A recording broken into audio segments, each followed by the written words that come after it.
So now I'm going to fit the points. So they simply go in like that. I'll put the 2 screws in first because it's easier to do that.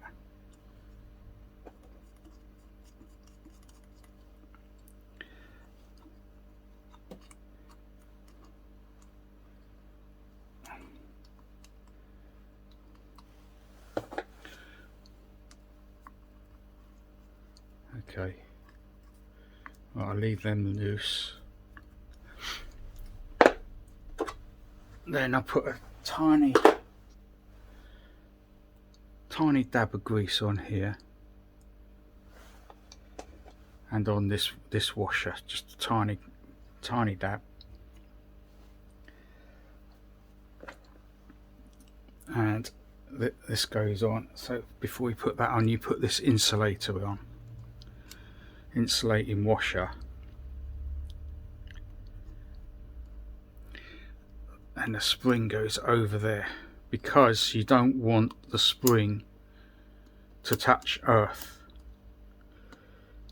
You don't want the spring to touch earth because this is one side of the contact and earth is the other side.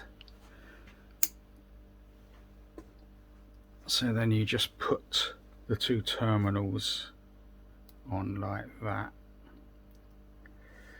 and that goes on top of the spring. Got to make sure that the spring is down.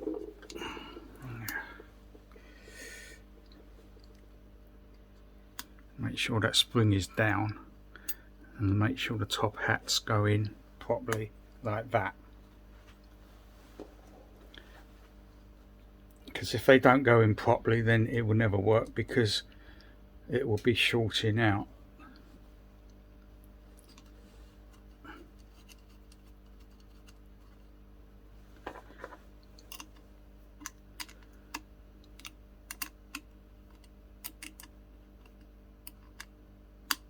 I actually need a washer there. I will get a washer because that doesn't feel very good, because these are nylon, quite soft. So the important thing to remember when you're doing this is you don't want these 2 terminals to be to touch earth, so it has to be insulated from the post here. Right, the points are all in.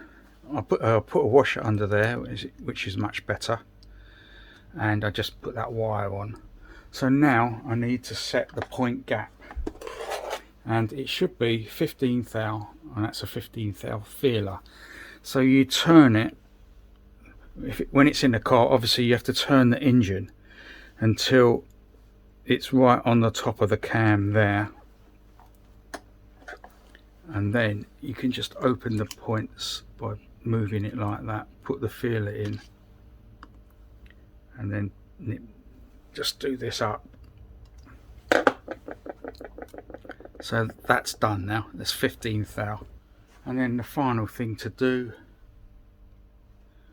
is to put some grease on here. Now these are new points, but you can get some that are like made out of a plastic nylon. Now I don't like those. This is made out of a toughnell material, and it's not plastic, and I would much rather have this type of point because I feel that the nylon type will wears out quicker, because you can imagine how many times that's going over that cam when the engine's running.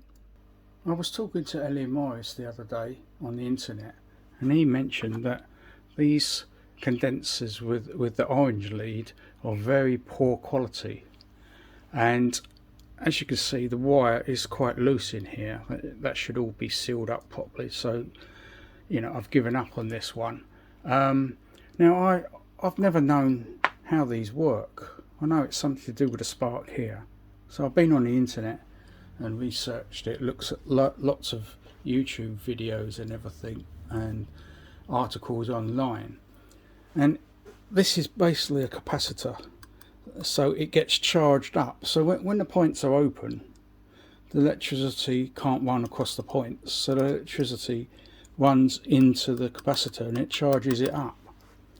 So then when the points close and open again, this is running so fast that this doesn't have a time to discharge, so there's always a charge in here, and that has a kind of an opposite effect, and it's like a buffer, and that buffer effect reduces the spark here.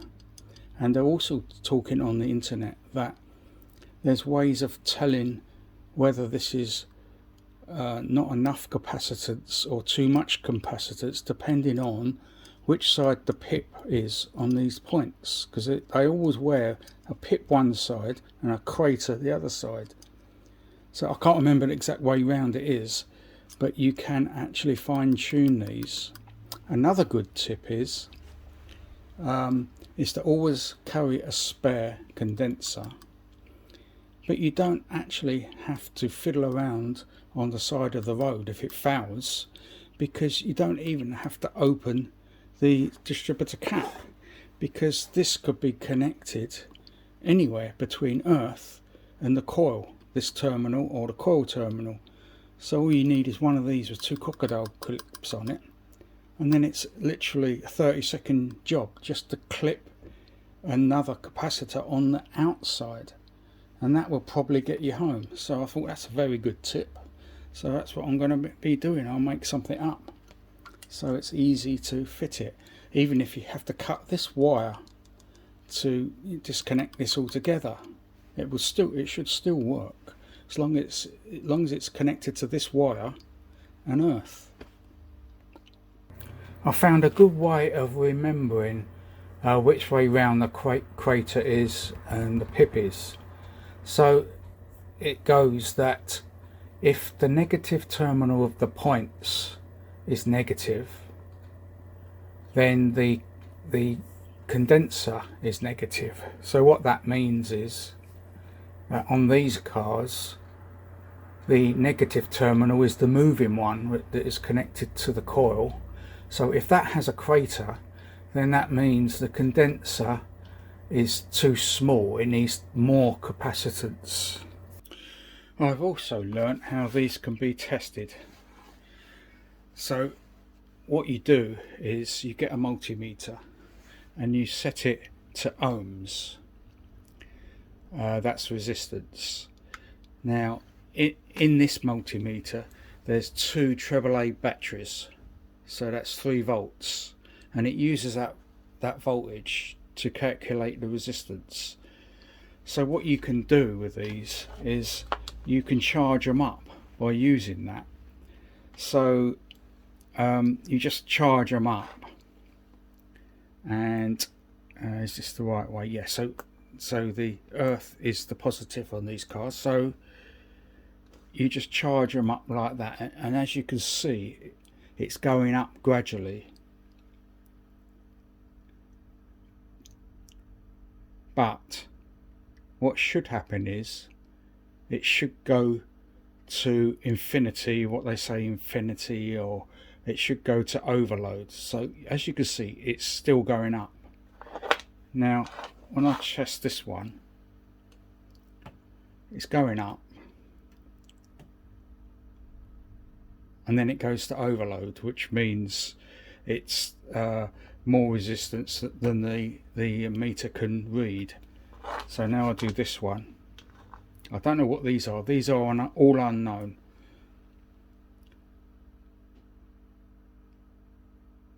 And this one does overload as well. Now what you've got now is you've got 3 volts or whatever voltage stored in here. So what they're saying on the internet is you can do this, so it's already on overload, and you can leave it for a few seconds to charge up. So then, to check that it's working, you put it over to DC volts, and you have it on the 3 decimal points, and then you check, and it should go down gradually, and then when you take it off and put it on again, it should be somewhere near, but that is going down to 0. Fine, that's the same as all the ones I've seen on the internet. Now I'll do the same with this. See, that is 0.4 volts, and that's going down as well. And I'll try it with this one. Now this has gone minus for some reason, so let's okay. Yeah, these are all plus, this is minus, that's gone to minus. So what I do, I'm going to charge this one up again.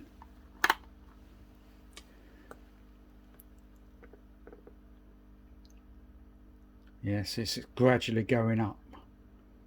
This is mega ohms, so I'm going to be forever. It is going up, but it's taking too long. So now I'll go to volts, and it's just not charging up. So I'm glad I found this, because I would have tried to start the engine and it wouldn't run properly because this isn't working, or the points would have worn out. So now I'm going to time the ignition on the engine. This is only a demonstration. I'm going to be taking this off before I fit it in the engine, and then I'm going to be timing it again once it's all in the car. So what I've got here, this is my old timing light I've had for a long time, and I've connected it to this battery, and the other wire is connected to the low tension terminal that goes to the coil, and as you can see the points are closed at the moment. So the first thing to do is to turn this round to top dead center, or 11 degrees before. So I line these marks up. Now I know it's on the compression stroke because I can see these two lifters are down, but obviously when you're doing it in the car you won't be able to see that, and you won't be able to see the piston because the head will be on. So the easiest way to do it is to take all the spark plugs out and put your finger over the number 1 spark plug hole, and then turn the engine until you feel the air coming out. So then you know both valves are closed and the piston is coming up. So then that's when you line it up, so that you know you're on the right stroke. So now all I have to do is turn this. So I'll put that on there so the points are closed. So all I have to do now is turn it until it goes out like that. That was good. And then do up the clamp. So that's timed. But what I do is I will turn the crankshaft back and then test it. I will test it to see it, make sure the light goes out when the two lines line up. So it's best for me to do it like this. I put that on earth, and then I'll turn this round. Let's see when it goes out, until it goes out.